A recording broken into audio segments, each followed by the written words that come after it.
Olá, pessoal. Eu gostaria de apresentar os nossos materiais para que vocês fiquem com mais clareza ao adquirir, ao comprar e principalmente ao organizar os materiais de vocês. Então, de acordo com a nossa lista, nós pedimos alguns instrumentos que vão ser importantes para as nossas aulas de escultura dental. Então, eu gostaria de apresentá-los. A gente pediu, dentro do nosso conjunto de instrumentais, uma faca. As dentais, elas fornecem facas semelhantes a essa, são facas que não têm serra. Algumas fornecem o estilete. O estilete, ele também serve, entretanto, o corte dele é muito afiado e a gente tem muita história de acidentes com estilete. Então, a preferência pela faca é por uma recomendação mesmo de segurança. O outro instrumental que nós pedimos na realidade, são dois instrumentais novos para vocês. Um deles lembra uma pequena faca que é a nossa Lecron.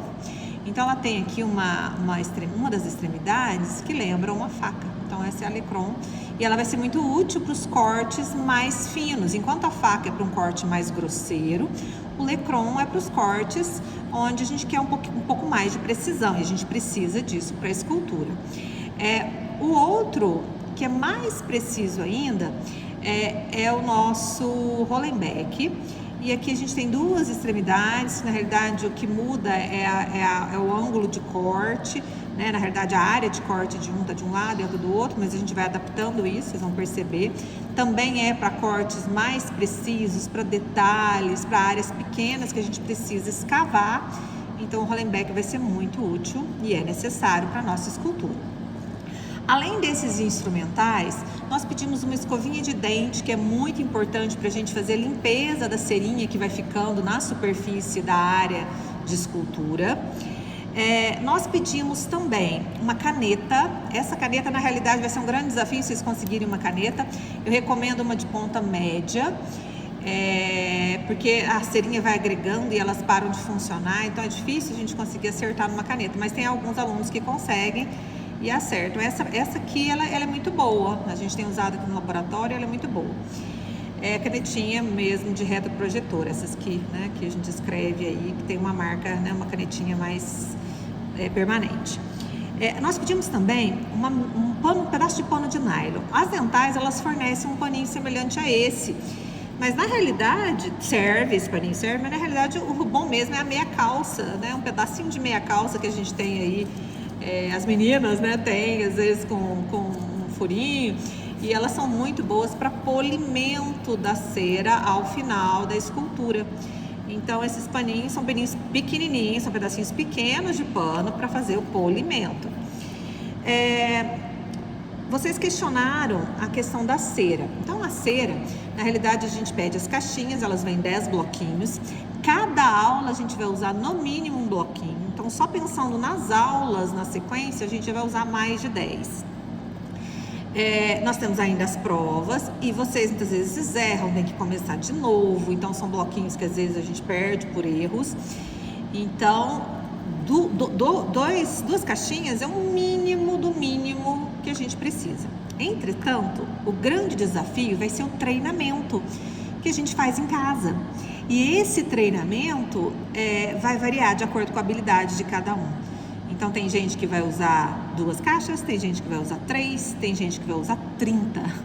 É exagero, mas tem gente que vai precisar treinar um pouco mais e para isso vai precisar de mais bloquinhos de cera. A marca que a gente tem experiência de ser uma marca muito boa é a cerinha da Babinette.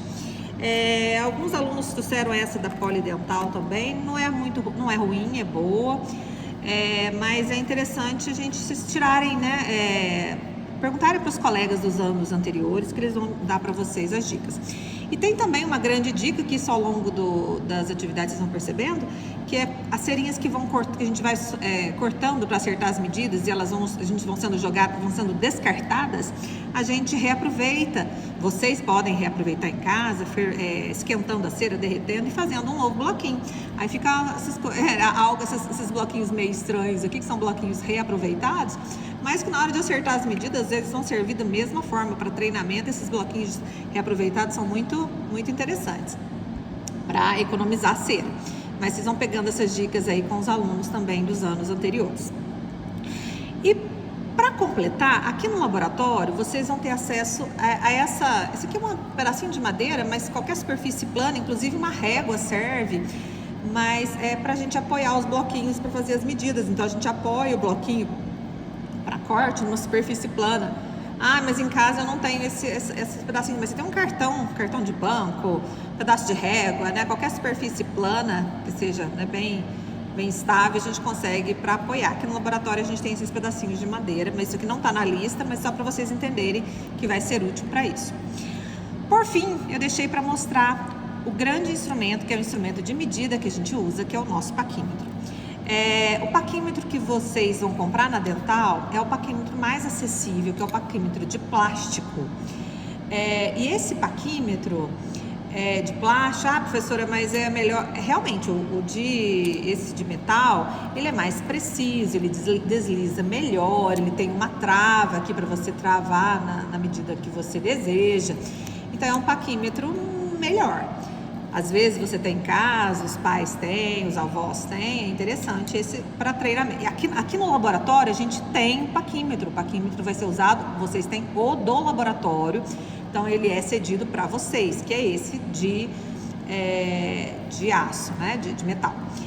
Em casa, quando vocês vão precisar treinar, vocês vão ter o paquímetro de plástico. Ele faz a mesma coisa, entretanto a precisão aqui dos números é um pouquinho menor, ele não tem a travinha, então a gente tem que ter cuidado para, né, não escapar, porque ele não tem a travinha de segurança, mas serve para treinamento, serve, a gente vai produzir, vai treinar do mesmo jeito, como de plástico.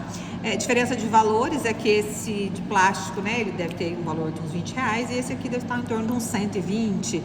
Então, assim, inclusive existem paquímetros digitais, onde tem aqui um leitorzinho que você, a medida ela dada aqui, dá para comprar nessas Shopees aí e, né, são interessantes, mas fica a critério de vocês. Lembrando que o paquímetro, esse paquímetro de metal, ele é disponibilizado no laboratório. A régua a gente pediu também para servir de apoio para alguns, para a gente confirmar algumas medidas. Tem gente que gosta da régua, mas ela não vai ser usada com tanta frequência, certo? No próximo vídeo eu vou falar um pouquinho mais sobre como funciona o paquímetro e como a gente vai segurar os instrumentais, que é algo importante para que vocês dominem a técnica.